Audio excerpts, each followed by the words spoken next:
Bosku Najib, oh bosku Najib, masihkah kamu ingat tentang skandal pembunuhan paling ngeri di dunia? Yang mana kamu dan nenek Mak Lampir Rosmah dikaitkan dengan skandal bom C4 Altantuya Sharibu. Semalam saya menyebut nama bosku, kaki meliwat lubang jubur orang. Penyokong-penyokong kamu dan cyber troopers yang kamu bayar marah apabila saya menyebut perkara ini. Kenapa saya sebut perkara ini? Kerana berdasarkan secret information, berdasarkan maklumat sulit dan rahsia sulit yang didedahkan oleh seorang intelijen, menyatakan bosku Najib pernah meliwat lubang jubur Altantuya Sharibu. Kebenaran ini sememangnya terlalu pahit untuk diterima oleh penyokong-penyokong bosku Najib di seluruh dunia, kerana mereka tidak sangka saya sebagai superhero baru Malaysia akan terus membongkarkan semula modus operandi bosku Najib, nenek Mak Lampir Rosmah itu, yang sudah kantoi bom C4 Altantuya Sharibu dengan sangat-sangat kejam, dengan sangat-sangat sadis. Atas nama justice, atas nama Allah yang Maha Berkuasa, atas nama rule of law, saya, superhero baru Malaysia, ingin membongkarkan secara eksklusif bukti-bukti baru dan bukti-bukti lama modus operandi bosku bersama isteri kesayangannya, bom C4 Altantuya Sharibu, yang masih tidak mendapat keadilan sehingga hari ini. Pertama,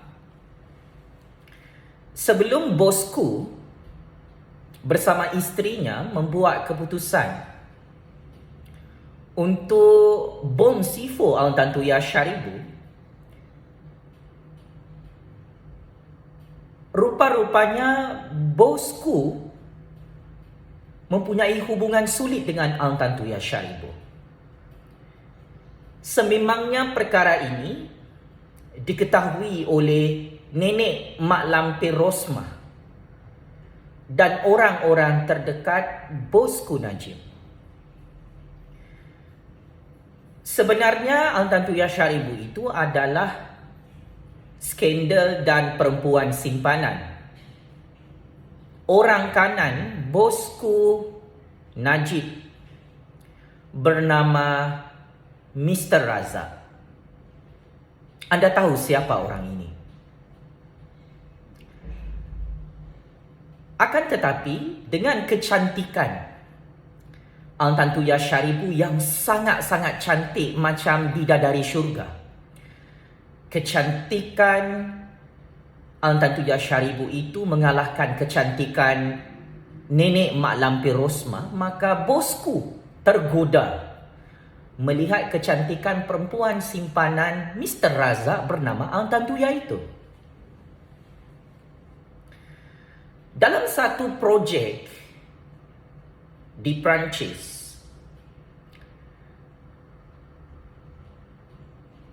Razak membawa Altantuya untuk berurusan dengan bosku Najib bagi satu pembelian kapal selam Scorpion yang bernilai bilion US dollar.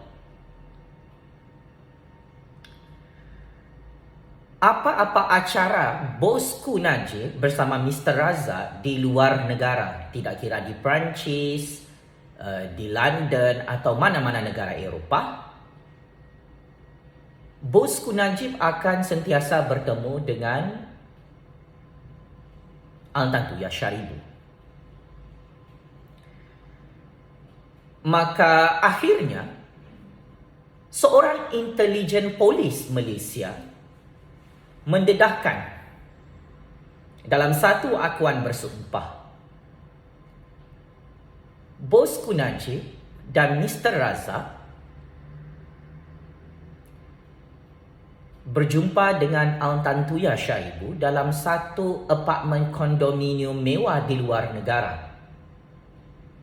Mereka bertiga sahaja yang naik lift dan masuk ke dalam satu unit kondominium apartmen mewah di luar negara untuk menjalinkan hubungan sulit.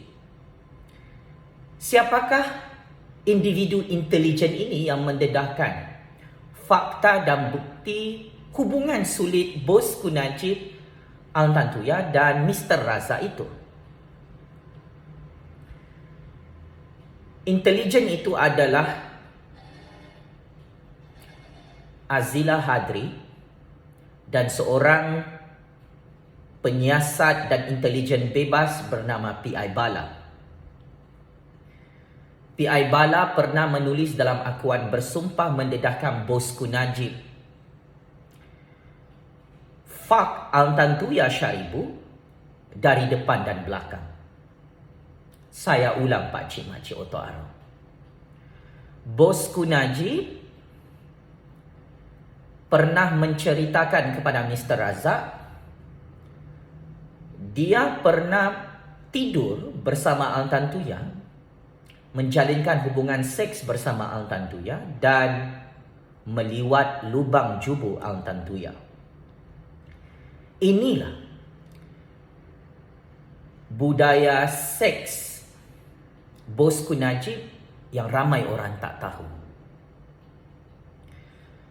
Bosku Najib memang sama seperti Anwar, suka main lubang jubur orang. Maka jangan marah dengan saya jika perkara ini saya bongkarkan semula, kerana perkara ini sudah lama dibongkarkan. Lebih 10 tahun lalu dibongkarkan oleh P.I. Bala dan paling terkini dibongkarkan oleh bekas intelijen polis Malaysia, Azila Hadri.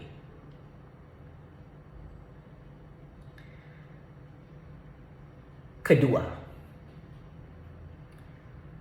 setelah Bosku Najib puas merogol dan meliwat Altantuya Sharibu, berdasarkan maklumat sulit, Altantuya mengandung. Malah setelah berjaya projek pembelian kapal Scorpion di Perancis, Bosku Najib dan Mr. Razak menjanjikan komisen lebih kurang $500,000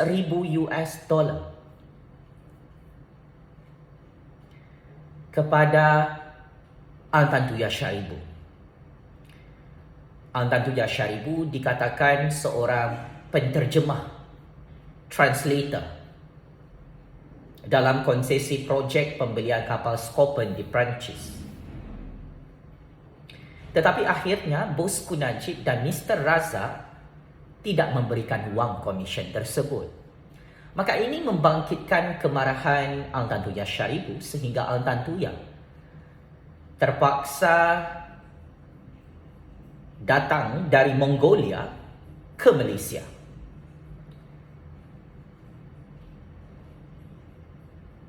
Pada tahun 2006 lalu, Altantuya mengambil risiko yang sangat besar untuk datang ke Kuala Lumpur, Malaysia. Altantuya tahu dia akan dibunuh kerana dia berurusan dengan VVIP yang sangat-sangat berkuasa. Pada tahun 2006, ketika itu Bosku Najib menjadi TPN, menjadi menteri untuk satu portfolio yang sangat besar boleh mengeluarkan arahan untuk bunuh sesiapa sahaja. Maka setelah Ang Tan Tuyah datang ke Kuala Lumpur, Ang Tan Tuyah membuat laporan polis untuk persediaan dia akan pasti diculik dan dibunuh. Tindakan Ang Tan Tuyah itu sangat tepat dan sangat bijak, kerana ini adalah skandal hubungan sulit yang terbesar dalam sejarah politik Malaysia. Nenek Mak Lampir Rosmah tahu hubungan sulit bosku Najib dengan Ang Tan Tuyah. Maka akhirnya Nenek Mak Lampir ini terpaksa memberi nasihat kepada bosku, kepada orang-orang bosku dalam Malaysia untuk hilangkan Ang Tan Tuyah dengan apa cara sekalipun. Hari demi hari, Ang Tan Tuyah cuba mengejar bosku Najib dan Mr. Razak. Dan akhirnya Ang Tan Tuyah dalam keadaan mengandung datang ke Malaysia menuntut wang komisen yang dijanjikan oleh bosku Najib dan Mr. Razak tidak dapat walaupun satu sen.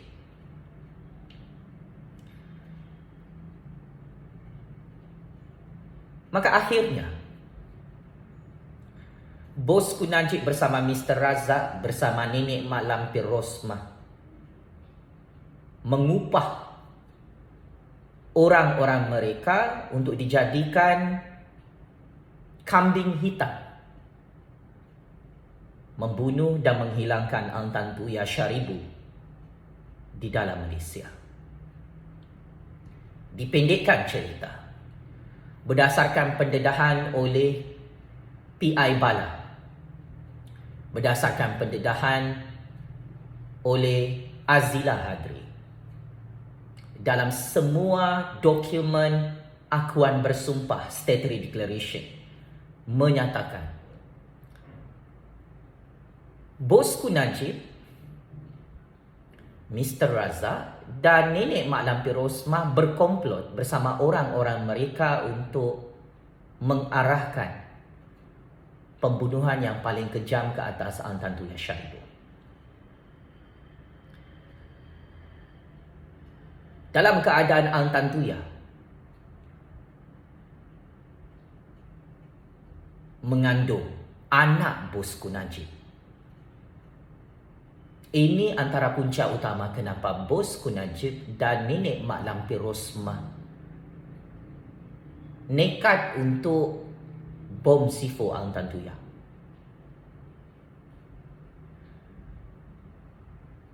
Kenapa mesti dibunuh? Kerana bagi Nenek Mak Lampir Rosmah yang merupakan penasihat utama dan big boss kepada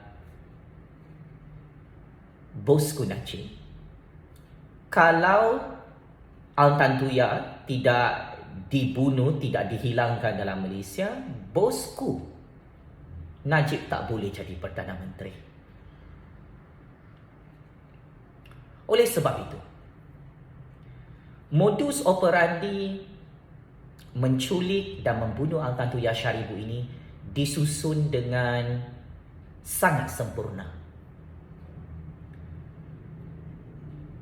Pada satu malam hujung Oktober 2006, peristiwa ini berlaku di hadapan rumah Mr. Razak, orang kanan bosku Najib, orang kanan Nenek Mak Lampir Rosmah. Peristiwa ini lebih kurang 15 tahun lalu yang tidak boleh dipadam dalam sejarah skandal pembunuhan dunia. Yang mana akhirnya Ang Tan Tuyah datang lagi ke rumah Mr. Razak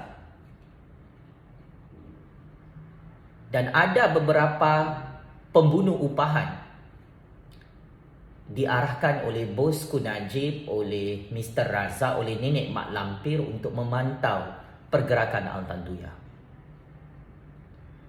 Di hari terakhir Al-Tantuya mengejar Mr. Razak dan bosku Najib, hari tersebut adalah hari yang paling malang untuk Al-Tantuya Shaibu. Hari yang paling menyedihkan untuk anak dalam kandungan Al-Tantuya.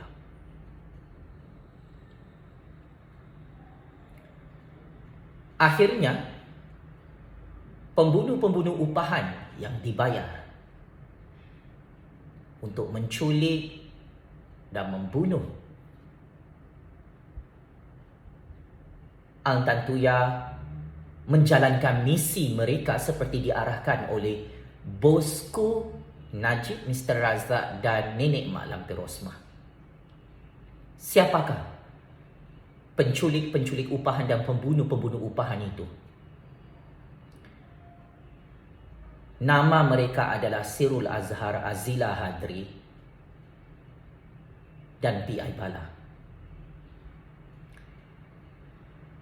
Orang-orang inilah yang membongkarkan dalang utama yang memberi arahan untuk bom C4 Al-Tantuya Sharibu Pakcik Makcik Oto Aro. Antara 3 orang ini, 1 orang sudah mati dikasih minum racun. Nama dia P.I. Bala, sudah mati. Dialah yang membongkarkan semua bukti bosku Najib dan Nenek Mak Lampir Rosmah bom C4 Al-Tantuya Sharibu. Dan sememangnya bosku Najib dan Nenek Mak Lampir Rosmah sangat takut dengan P.I. Bala.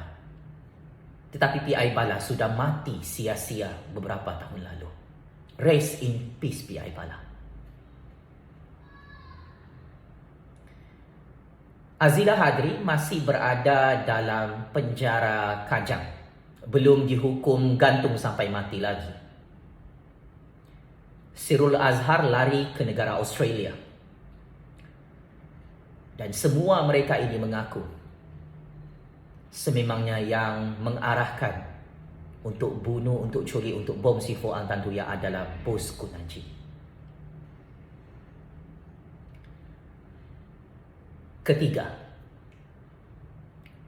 secara terperinci, di tengah-tengah malam buta, dari jam 10.30 malam sehingga jam 1 pagi, hujung Oktober 2006, pembunuh-pembunuh upahan yang diarahkan oleh bosku Najib, oleh Mr. Razak, oleh Nenek Mak Lampir Rosmah membawa Al-Tantuya di tengah-tengah satu hutan di kawasan Selangor. Bosku Najib yang mempunyai kuasa sangat besar dalam satu kementerian meluluskan untuk satu bom C4 digunakan oleh pembunuh-pembunuh upahan tersebut, dan beberapa senjata pistol untuk tembak kepala Al-Tantuya diluluskan.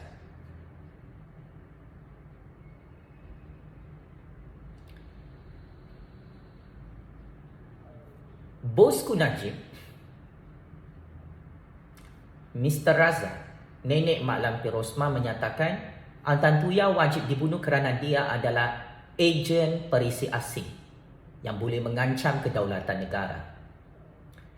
Akan tetapi, kisah benar di sebalik itu yang ramai orang tak tahu, itu bukan sebab utama kenapa bosku Najib, Nenek Mak Lampir Rosmah dan Mr. Razak bom C4 Al-Tantuya. Alasan utamanya adalah Al-Tantuya mengandung anak bosku Najib. Al-Tantuya akan mendedahkan hubungan seks sulit dia bersama bosku Najib. Al-Tantuya akan mendedahkan skandal rasuah dalam projek pembelian kapal Scorpion di Perancis yang berharga bilion-bilion US dollar.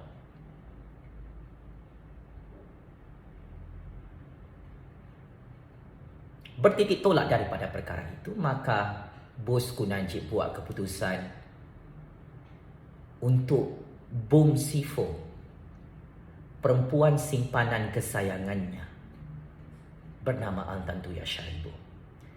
Ketika itu didedahkan oleh PI Bala, oleh Sirul Azhar, oleh Azila Hadri, dan orang terdekat nenek Mak Lampir Rosmah bernama Mr. Deepak, yang mana nenek Mak Lampir Rosmah sendiri buat double check sama ada betul atau tidak Al-Tantuya telah berjaya ditangkap, diculik dan dibom C4. Maka yang menyaksikan pembunuhan paling kejam ketika itu adalah nenek Mak Lampir Rosmah. Dia antara watak utama yang membantu bosku Najib untuk bom C4 Al-Tantuya.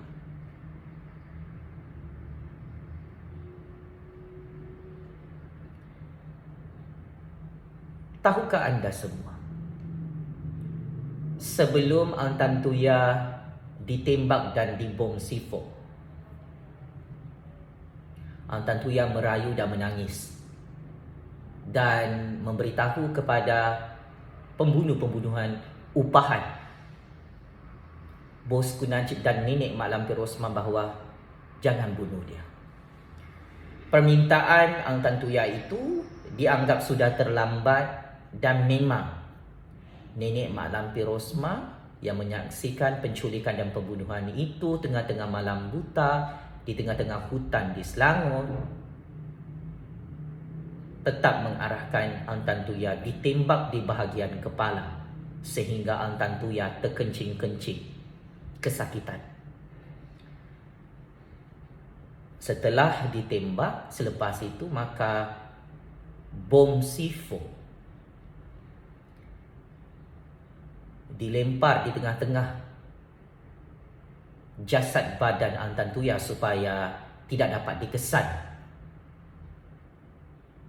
oleh kerajaan Malaysia, oleh agensi penguatkuasaan undang-undang Malaysia.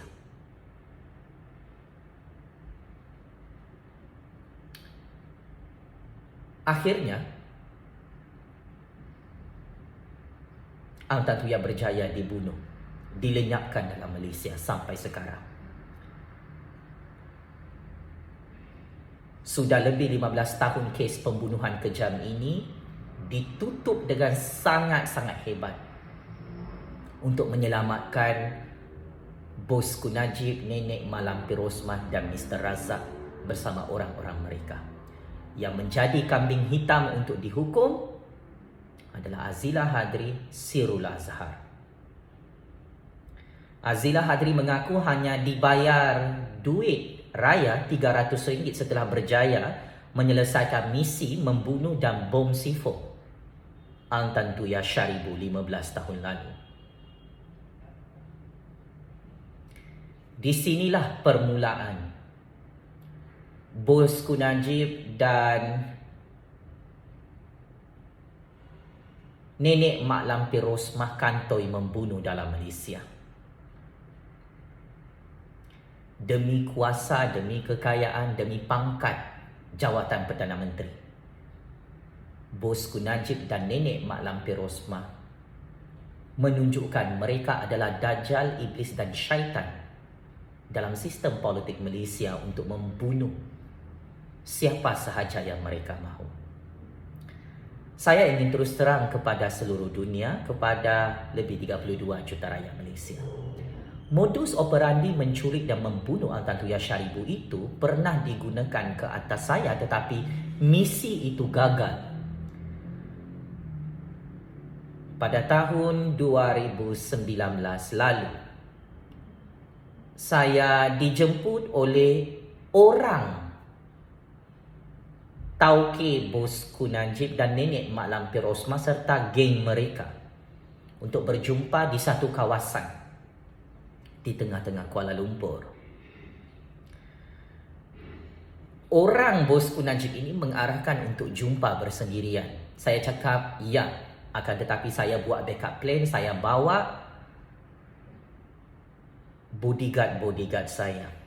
Saya tidak datang bersendirian. Apabila saya tiba dekat satu bangunan, orang bosku Najib ini, orang nenek Mak Lampir Rosmah ini, geng mereka yang memang biasa menculik dan membunuh orang, meminta saya untuk menunggu di satu kawasan dan dia akan angkat saya dalam satu kereta. Dan di situ saya terus terang, saya tidak datang bersendirian. Saya terus terang dengan orang upahan, penculik upahan, bosku Najib dan nenek Mak Lampir Rosmah. Saya datang bersama bodyguard saya. Ketika itu penculikan itu gagal kerana saya memang mengkaji profil Tauke kaya itu yang cukup terkenal di seluruh dunia. Dia antara orang yang berperanan penting melihat penculikan dan pembunuhan ke atas Ang Tan Tuya Syaribu 15 tahun lalu. Dia menyimpan semua rahsia bosku Najib dan nenek Mak Lampir Rosmah membunuh Ang Tan Tuya Syaribu.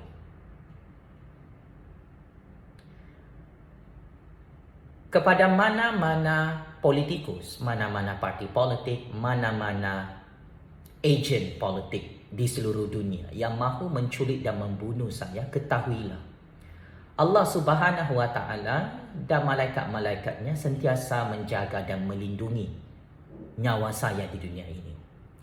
Sehebat mana kamu merancang untuk menculik dan membunuh saya, hanya kerana saya terus bersuara membongkarkan dosa-dosa besar dan jenayah besar, pembunuhan paling kejam melibatkan bosku Najib ini terus saya bongkarkan, ketahuilah. Kenapa saya tak takut mati? Kerana saya tahu tidak ada sesiapa yang boleh menculik dan membunuh saya. Hanya Allah Subhanahu Wa Taala yang boleh mencabut nyawa saya. Ramai orang hairan. Kadang-kadang saya berjalan di mana-mana kawasan, saya tidak ada bodyguard. Sebab saya memang sangat berani. Semua rancangan politik bosku Najib, nenek Mak Lampir Rosmah dan ejen-ejen politik mereka di seluruh dunia, semuanya sudah kantoi di hadapan mata saya dan saya cukup berpengalaman berurusan dengan mana-mana politikus dan mana-mana parti politik yang cuba mahu menculik dan membunuh saya dalam percaturan kuasa dunia ini. Orang-orang bosku Najib, geng-geng politik mereka ini sentiasa bertanya, siapa yang melindungi kamu, Ju Fazli? Maka peristiwa pembunuhan Ang Tan Tuya Syaribu ini menjadi rujukan dan pengajaran utama kepada saya dalam percaturan kuasa dunia. Selain daripada Ang Tan Tuya Syaribu yang dibom C4, Kevin Morais juga dibunuh dalam tong drum bersimen oleh bosku Najib dan ejen-ejen politiknya di seluruh dunia. Maka pengajarannya, di dunia ini, bosku Najib dan nenek Mak Lampir Rosmah bersama orang-orang mereka bangga menjadi pembunuh, bangga menjadi perompak, penyamun, penyangak yang menghancurkan negara Malaysia dan menghancurkan sesiapa sahaja yang mereka mahu. Tetapi saya tidak boleh dihancurkan oleh mereka kerana Allah Subhanahu Wa Taala Maha Berkuasa. Kerana saya juga sangat-sangat berkuasa dalam percaturan real politik dunia ini. So sememangnya bosku Najib, nenek Mak Lampir Rosmah dan ejen-ejen politiknya tersalah orang. Mereka ingat saya ini spesies macam Ang Tan Tuya Syaribu, macam Kevin Morais. Mereka ingat mereka akan mudah untuk membunuh saya. Saya tidak ada cita-cita untuk menjadi ahli politik, untuk menjadi ahli parlimen, untuk menjadi menteri, untuk menjadi Perdana Menteri. Maka misi saya untuk menyelamatkan Malaysia sangat mudah. Mana-mana Perdana Menteri yang mahu menghancurkan kedaulatan Malaysia akan hancur di tangan saya. Sebab itu tidak ada sesiapa yang boleh perangkap saya dengan wang, pangkat dan kekuasaan politik di dunia ini. So, bosku Najib, kepada semua tangan-tangan gaib politik di seluruh dunia yang mahu membunuh saya, adalah sia-sia siapa sahaja yang diupah untuk menculik dan membunuh saya dalam percaturan kuasa dunia ini. Saya tak takut mati. Hari-hari 24 jam saya bersedia untuk mati di hadapan Allah. Saya tak rugi apa-apa dalam percaturan kuasa dunia ini. Walaupun 1 sen, walaupun 1 nyawa pakcik makcik Otok Arum.